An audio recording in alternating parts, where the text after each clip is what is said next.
about murder, rape, child abuse, and torture.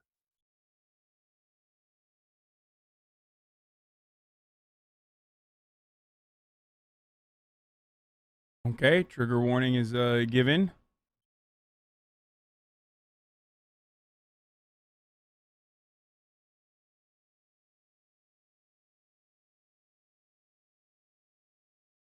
Pog. Tweet it, please. I already tweeted it earlier. Lycra TV, chill the fuck out. And the trigger warnings are here already. Please turn back while you still can. Viewer discretion is advised. If you'd like to support the show, you can go to our website, thisismonsters.com/support. There you can find ways to support this show, as well as see a list of charities that help victims of violence. On November 25th, 2014, Devonte Hart was photographed hugging Sergeant Brett Barnum during a protest in Portland, Oregon. The two shared an embrace while Devonte was attending a protest in response to Missouri's grand jury deciding not to indict the police officers who shot and killed Michael Brown. A freelance journalist had taken the photo, and 2 days later, he sold it to the Oregonian newspaper. The next day, the photo went viral and hundreds of thousands of people had seen Devonte on the screens of their televisions, computers, tablets, and phones. What many people saw as a touching moment of peace turned into a nightmare for Devonte and his family. The event would send the Hart family spiraling into an abyss that they would never come back from. This is Monsters. Come back and find out that he's deceased. Tapping me on the head, telling me I'm cheating, telling me let me see your phone. Just kill her, and she died. I think Diego Campione is totally in the wrong, and I hope he burns in hell for all his sins. I don't know. I do not know what this, wait, what is this intro? Okay. I do not know the story. Jennifer Hart and Sarah Gengler met while they were both attending Northwestern University. Both were majoring in elementary education. Hart had grown up in Huron, South Dakota, and Gengler was from Big Stone City, South Dakota, right on the border of Minnesota. When Sarah graduated in 2002, Jennifer also quit school. They claimed to have lost friends when they came out of the closet as a lesbian couple, so they moved to Alexandria, Minnesota, and they both began working for the same retailer. They bought a house, and Sarah Gengler changed her last name to Hart. This is the same time that Jennifer had completely cut her father out of her life. Her parents had divorced when she was 12 years old, and she continued to live with her mother, visiting her father on weekends. He agreed to let her move in with him when she was 14, but she started getting into trouble in the time between school and when he got home from work, so he sent her back to her mother's house. Hart may have still resented him for that. He said in an interview that they had a disagreement in 2001, but that it wasn't about her dating a woman. He claims to have not even known about the relationship at the time. In 2004, the women started fostering a 15-year-old girl who only goes by the name Lee. In a 2018 interview with the Seattle Times, the girl recalls being placed with Sarah and Jennifer in the summer before her junior year of high school. She says that the first 6 months went well. They kept busy with activities that the girl says she had never really done before, like going camping and going to amusement parks. Lee says that she was enjoying living with the couple in their 2-story home with their dog and a number of cats. The Harts had asked her if she wanted to stay with them until she was 18 years old, and she agreed. Sarah and Jennifer began preparing to adopt a group of children who were all siblings. From what Lee recalls, they talked to her about being a big sister, and it seemed like they would all be one big family. The Harts traveled to Texas to meet the first set of 3 children they were going to adopt. When they returned, they showed pictures of the children to Lee, and she recalls them all being really excited. Unfortunately, 1 week before the adopted children were scheduled to arrive, the Harts dropped Lee off at a therapy appointment and never returned. The therapist had to inform her that she was going to a different foster home. The new family picked her up. What the fuck? Dude, everything leading up to this point is so, starting off, heartwarming. From the therapist, and when they brought her to their home, her belongings were already there. There were reports that Sarah and Jennifer made claims that Lee ate out of the garbage, which she denies ever happening in her interview with the Seattle Times. It was also reported that the women claimed that Lee was suicidal and they didn't want that negative energy around their adopted children. Sarah and Jennifer Hart were planning to adopt 6 children, 2 sets of 3 siblings. Some people might ask why an adoption agency would allow such a young couple to— Okay, to be fair, I assume they're fucking psychopathic murderers. Otherwise, why would there be a story on them? So maybe the foster kid got away. Thank God. to adopt 6 children over a relatively short amount of time. The truth is that they shouldn't have. Though the adoption records are sealed, the agency that handled the adoption had a history of violations and was found to have not properly conducted home studies for pending adoptions. The report reads, "The Commissioner of the Department of Human Services, DHS, is placing Permanent Family Resource Center's license to receive children for care, supervision, or placement in foster care or adoption on conditional status for 2 years. Based on licensing violations determined during license reviews and complaint investigations conducted in February of 2008 and June of 2009. The adoption of 8-year-old Marcus, 4-year-old Hannah, and 2-year-old Abigail was finalized in November of 2006. Sarah continued to work as the manager of the department store Herberger's, while Jennifer stayed home with the kids. Friends and relatives of the couple said that when they visited, the children never spoke. One relative said Jennifer was extremely strict. She said, quote, "If the kids did anything she thought was wrong, she would snap her fingers and say, 'Get in the corner, no food for you,'" end quote. The same relative said anyone who questioned her parenting would be cut off. She said, quote, "Jen wouldn't have anything to do with you if you disagreed with her," end quote. The next 3 children, 5-year-old Devonte, 4-year-old Jeremiah, and 3-year-old Sierra, were adopted in June of 2008. That's abuse. That is through and through abuse. It was only one small mistake that changed the course of the 3 children's lives forever.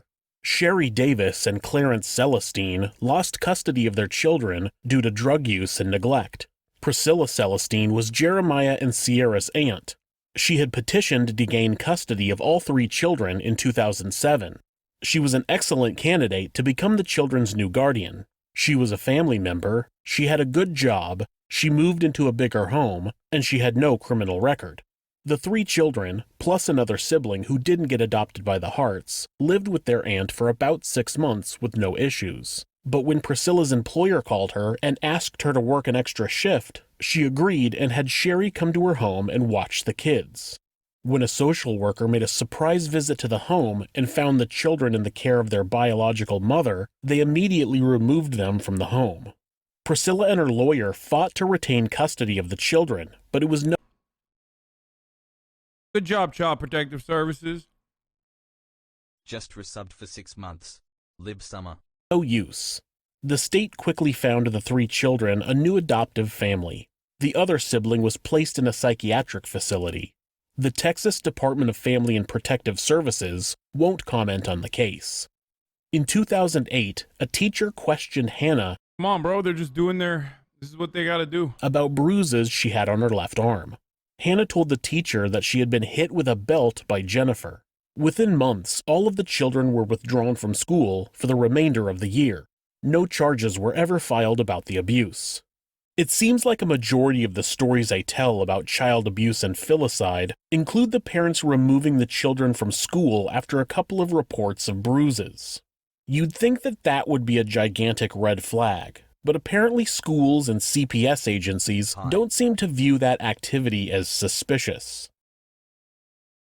Wait, this is like they're still under the custody of the lesbian couple, right? In 2009, Sarah, Jennifer, and all of the children went to Connecticut, where the couple officially married.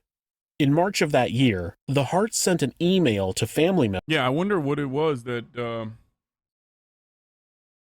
that made them magically think like, oh, they're just probably doing normal homeschooling and not getting fucking ritually abused.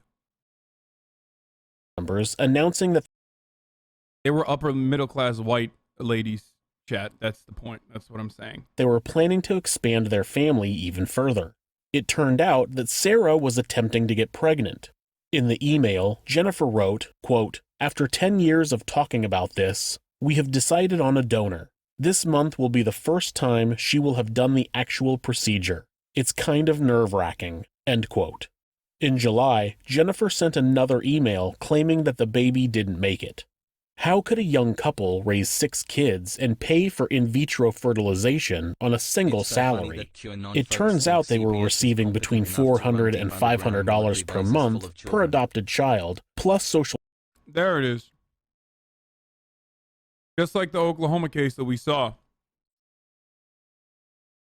Remember the two from the same channel, the 2 Minecraft kids that went and murdered their whole family, and you were like wondering why there was 6 siblings? Well, it's because the government was giving them money, and the family reportedly wanted to do that. Oh my God, they're wearing fucking Bernie shirts. Oh, Jesus Christ. Oh, I didn't notice that until just now. Social security benefits for 2 of the boys. This made up a large portion of their income, and some believed it was the motivation for their hasty adoptions. In 2010, Abigail told a teacher that she had owies on her back and stomach. According to Abigail, Sarah and Jennifer had found a penny in her possession and believed that she had stolen it. They held her head under cold water while hitting her. When authorities interviewed the other children, they all said that they had been spanked, grounded, and had food withheld from them. Sarah ended up pleading guilty to assault and was given probation. In 2011, they didn't take the kids away?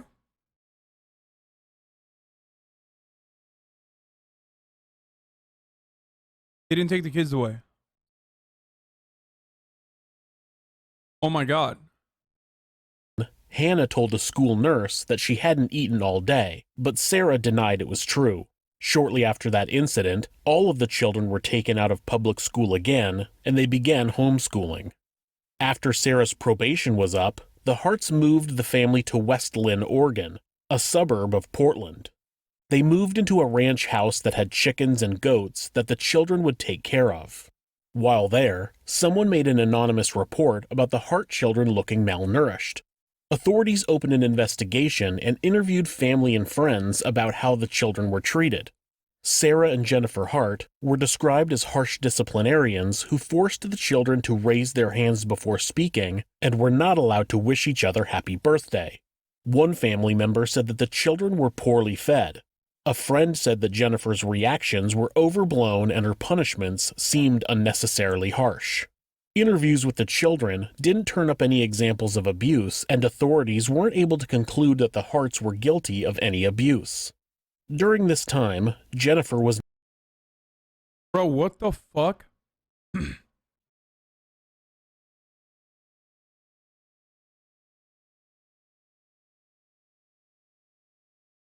It's surprisingly harder to take children away from pieces of shit like this.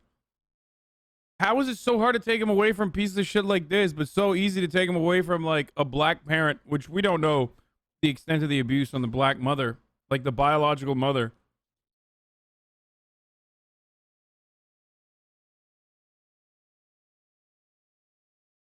That is actually wild. Like, if they were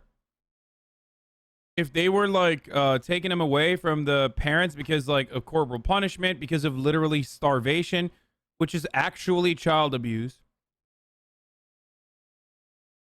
But then they also, the black mother had a drug problem, that they took the kids away from the biological mother, which should have a higher, in my opinion, should have a higher fucking metric than adopted parents. Like, if you're an adopted parent, you should be placed under significantly higher scrutiny.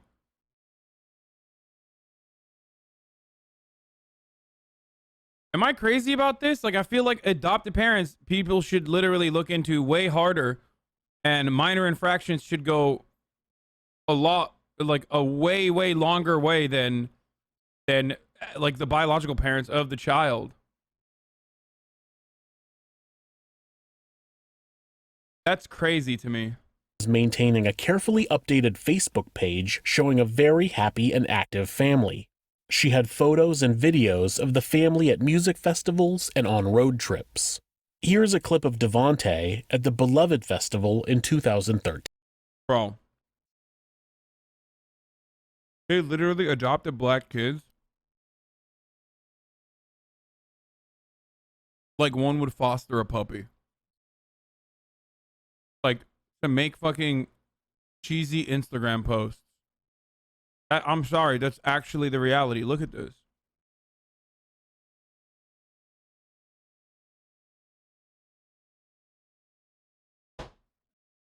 That's wild. It's like that. It's like the people that are fucking, you know, giving their dogs away after COVID. Teen.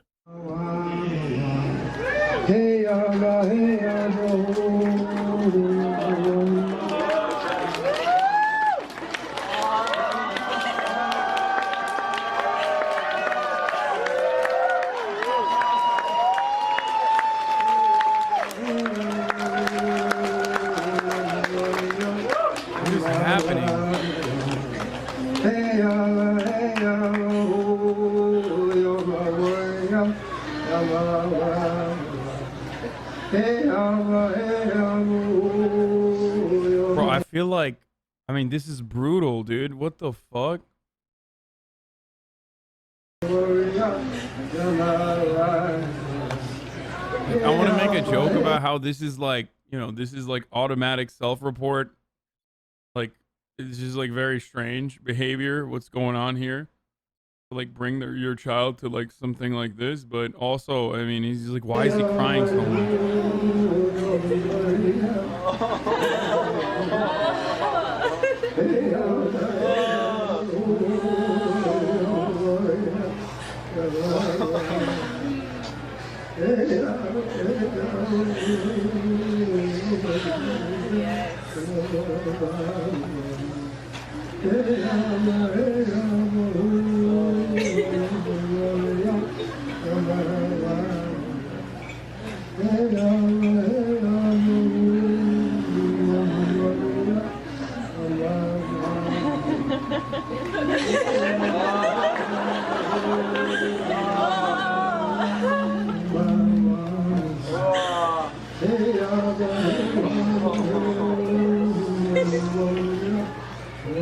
So funny, they don't know what's going on with him, dude.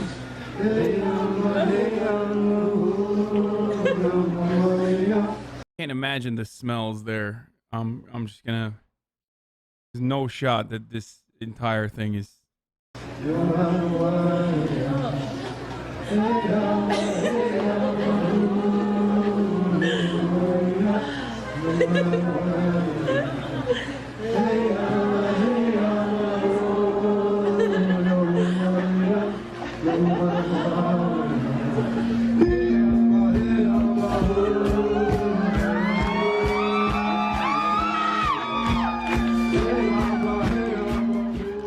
Jennifer Hart commented on the video when it was posted online, quote, "I just wanted to take a moment to personally thank you for capturing the video of my son, Devonte, with Xavier at Beloved. I was shooting still photos, so I was hoping that a quality video would arise at some point. This moment is forever etched in our hearts, and most likely anyone who is there to witness this raw human love. Devonte was wearing his free hugs sign that he travels the country with. He's hugged thousands, sharing his love for all. There is a long story behind the emotion and why this moment was so special for Devonte. Thank you for enabling everyone to live this moment again through your video." End quote. It seems as though the women used these children, especially Devonte, as a prop to display their political opinions. Opinions that were extremely pro-love and kindness, though they ironically weren't showing any of that to the children when nobody was watching. On November 25th, 2014, the Harts attended a protest being held in downtown Portland.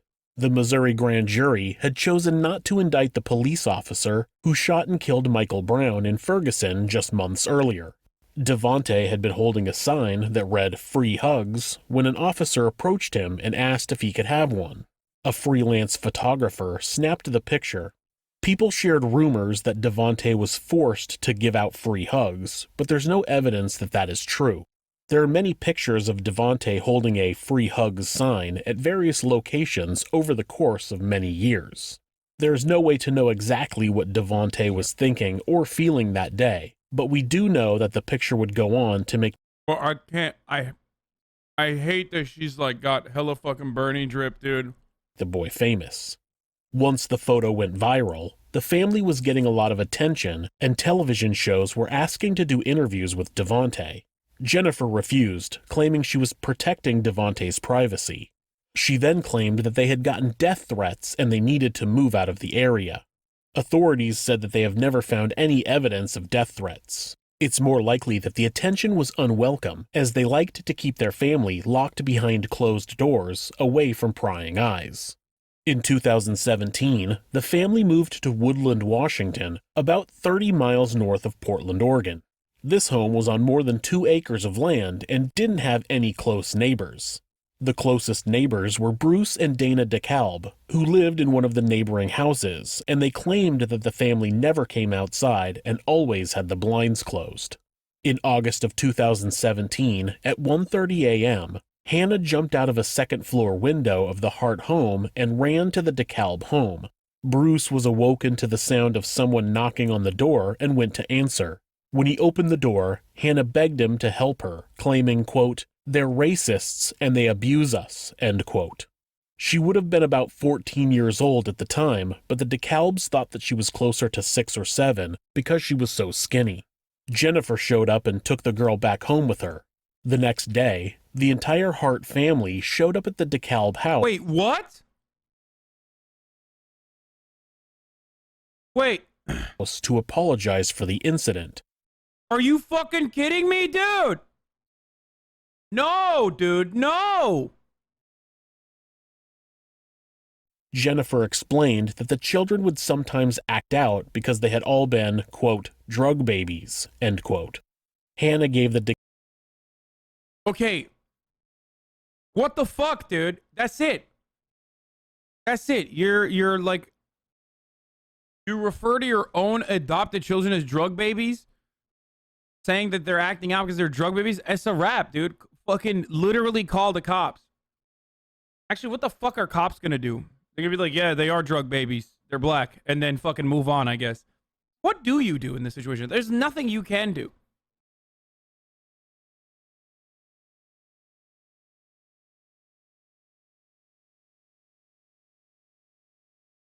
This is devastating, dude.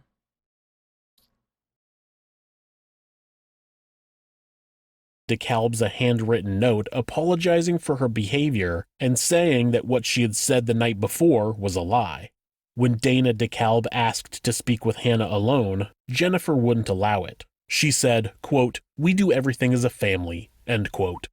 The DeKalbs initially didn't want to get involved, but Dana's father was worried about the children and he reported the incident to 911 a few days later. Yeah, there's some kids that I feel is being highly abused, and I can't wait until Monday in Woodland, Washington. What's the address? Oh, good thing you gave the baby up then. I mean, that's late, dude. No. 8 months, my god. I'm sorry, bro. He called 911 2 days later, 3 days later. Like, that's crazy.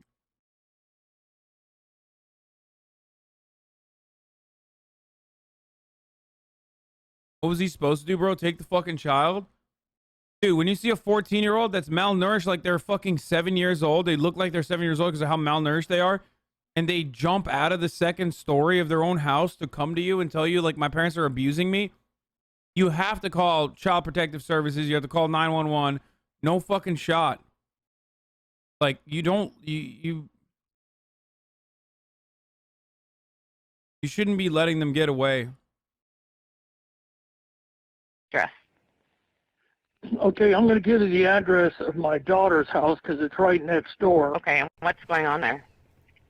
Well, they have 4 black Oh my god, it's not even the neighbor, it's the neighbor's dad. children, which that part doesn't Oh my god. Oh, thank god, dude. Okay, never mind. I'm not even mad at that guy. Okay.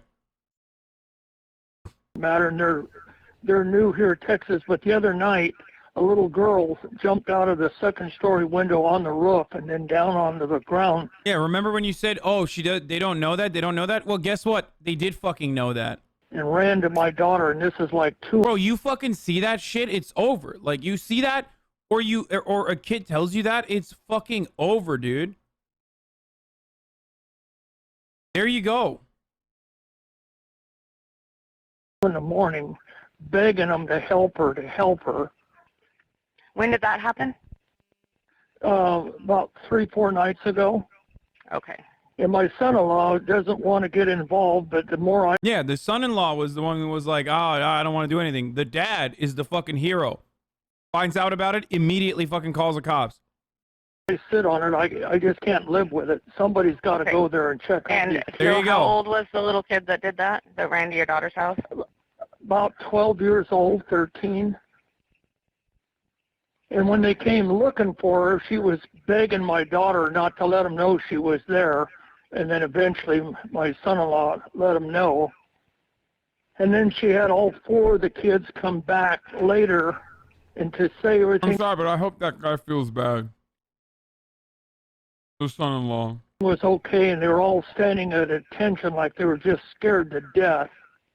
And I think there's something very serious going on there. And they're here from Texas. The kids might even be kidnapped.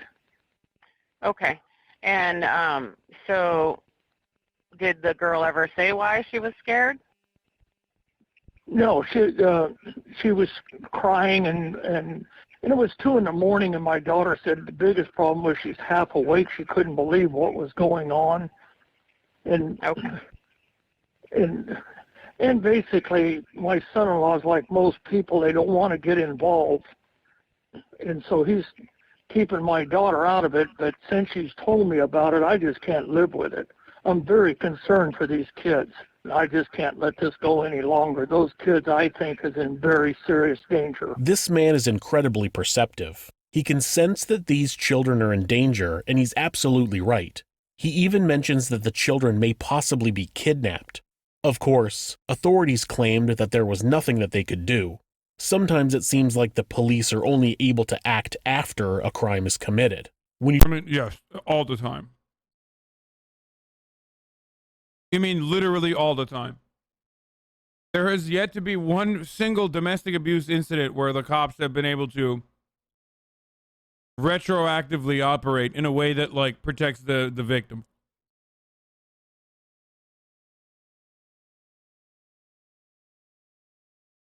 Straight up. And no, I'm not talking about crime prevention or whatever the fuck, like, whatever kind of like psychotic fascist dream that people have about cops doing like future crime and shit like that. I am absolutely talking about like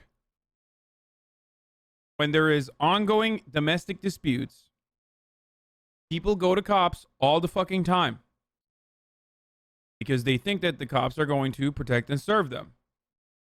Not realizing that, according to at least the latest study that we can physically find, 40% of cops are domestic abusers. The only time cops actually come and do something is if your domestic abuser has succeeded. After the fact.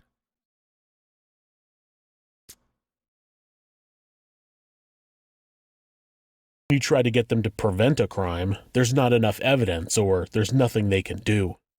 A few months later, Devontae started showing up at the DeKalb's house asking for food. Bruce would give him food and Devontae would ask him to not tell his mothers. He eventually came back with a wish list. What do you want him to fucking do? Literally what fucking cops are supposed to do. Go over there. See if there's enough probable cause for fucking child abuse even from the doorway. Conduct an investigation. Come back with Child Protective Services and do exactly what the fucking Child Protective Services is supposed to do. Okay? Take kids away from parents like that. Containing items such as peanut butter, fruits. I love that in America we're so fucking aware. We are so aware of the insignificance of police and the way that it currently operates that, like, there's people who are just like, what do you want them to fucking investigate? What are they, some kind of fucking mastermind, dude? The expectation that cops are supposed to investigate a crime like kidnapping potentially and child abuse? What are you, crazy, dude? Like, I love that. That is the argument, dude. That's the counter to me, is that, sorry, what do you want them to do? Go in there and kill the black kids? What's up? That's what cops do. I don't understand. Omega lol. Bagels and cured meats. He asked them to put it in a box and leave it by a section of fence so Jennifer and Sarah wouldn't see it. After this happened about 10 times, Dana reported it to the local Child Protective Service. A CPS agent arrived at the Harts' house that same afternoon, and even though they saw the family pull into their driveway in their GMC Yukon, nobody answered the door. The Washington State Department of Social and Health Services, DSHS, reported that they attempted to contact the Harts on March 23rd and 26th of 2018. On the 24th, the DeKalb said that the Yukon was gone from the driveway. After the Harts left their house, there were no social media updates as they worked their way down the Oregon coast into California. Sarah had texted her work on Saturday morning, the 24th, claiming to be sick, but she just didn't show up on the 25th or 26th. One of her coworkers called for a welfare check on the 26th since she hadn't shown up for work in 3 days. And who are we checking on? Hey, you see what that is? You know what a welfare check is, chatter? They should have done that for the children approximately weeks ago when that happened. Sarah Hart. And how are you related to her? Just a friend. Tell me the reason that we're checking on her again. She sent out a text message at 3 o'clock in the morning on Saturday morning stating that she was sick, but nobody's been able to get a hold of her or talk to her or seen her since that text message. Okay. Or her wife, which is Jen. So we're just concerned. Remember, like, the criminal justice system and the police are brutal in America. One of the parents has already been on probation for, like, assault. You mean to tell me that you see fucking two white ladies and you're just, like, not gonna look the background up? Like, really? Like, you hear this from a fucking neighbor and, like, not a single person is like, let me run a fucking background check on these ladies. I'm sorry, this is literally white privilege. Like, someone just knock on the door? Oh. Don't say hindsight 2020, man. Don't say hindsight 2020. There is no hindsight 2020. We're talking about, like, proper procedure. No, my mom is in the back. She just knocked on the table. I thought the door was someone knocked on the door. Hi, could you send a high school dropout named Brad to assess the safety of my neighbor's children? Yeah, nah.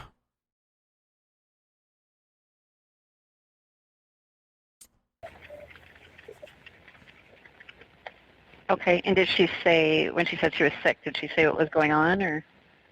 She just said that she just is unable to come out and wasn't able to go to work and thought she was going to have to go to the doctor. I checked the hospitals. They didn't have any record of her. And I think her phone is now dead. And what is her? I swear to God, the officer daddy voice, like, white women tears can be OP.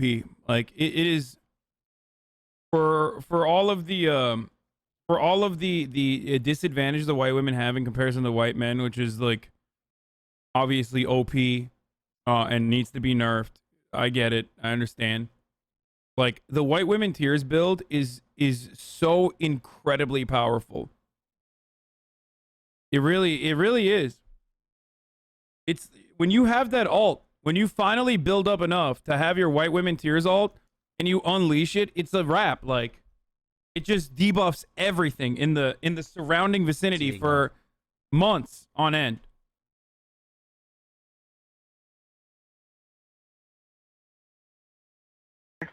phone number? Okay. And just the two of them live there, or? And they have 6 children. That same afternoon, a German tourist reported seeing a GMC Yukon lying on its roof at the bottom of a 100-foot cliff. Both Jennifer and Sarah's bodies were inside of the vehicle. The bodies of Marcus, Abigail, and Jeremiah were thrown a few hundred yards from the wreckage. They were all dead. 2 weeks later, Sierra's body was recovered from a beach north of the cliff, and a foot inside of a shoe washed up on shore shortly after. A DNA test revealed that it was Hannah's. The body of Devontae has never been found. We have the vehicle going from 34% throttle to 100% throttle, and there's no subsequent application of the brake. And during that time, you're going from idling with the brake has been on, and now you're on the throttle, and the throttle is going to 100%. You're accelerating to 20 miles per hour as you head towards that cliff face.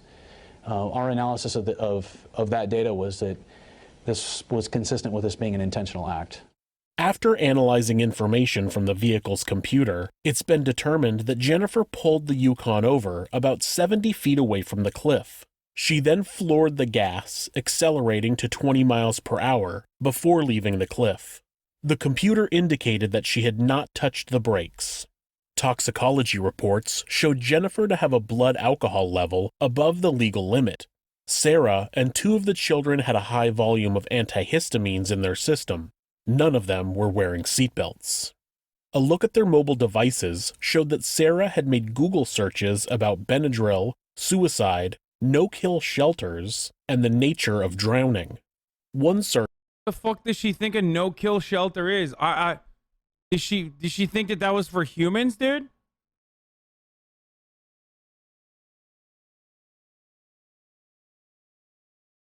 She probably thought like, oh, you know, I gotta fucking take my children that I treat like animals to a no-kill shelter. Search was, quote, can 500 milligrams of Benadryl... Wait! She had fucking pets? Shut the fuck up. Shut the fuck up! Are you telling me this fucking animal, this demon, had more care and consideration for her fucking animals, her pets, than she did for her adopted black children?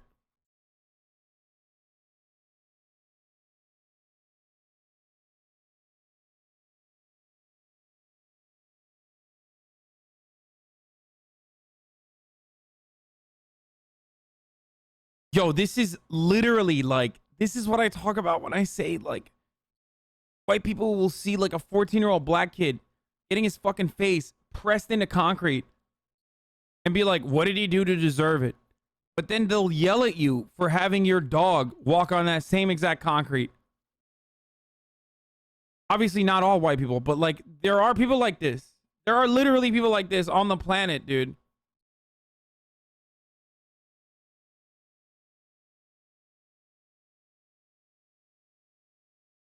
Kill a 120-pound woman, end quote. Another said, quote, is death by drowning relatively painless, end quote. And another, quote, how long does it take to die from hypothermia while drowning in a car, end quote. Authorities in Washington state searched their house and didn't find anything suspicious. They did notice a lack of personal items for the children. The room that was shared by all of the kids had no personal items in it, and the house contained only a few board games and library books. The only thing we're missing now is your famous generalizations. These lesbian Bernie supporters, am I right? I mean, I already gave you the famous generalizations. Also, why are you still in here, dude? This person is like literally been in this community for so fucking long. God, you are so bent, dude. You are so bitter. Books. One officer wrote, quote, I did not get the indication that children lived in the house, end quote. Animal control picked up the animals that had been left on the property, though nobody knows what happened to their dogs. Most likely why they had searched for no-kill shelters. We can only hope. There are so many questions about why the Harts decided that this was something they needed to do, but we will never get any answers. If you like this video,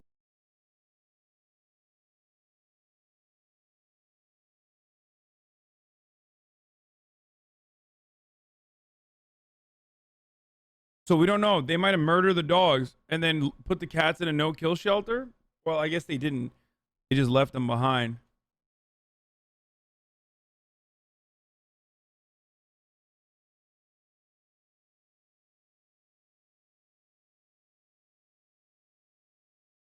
It's so terrible because, like,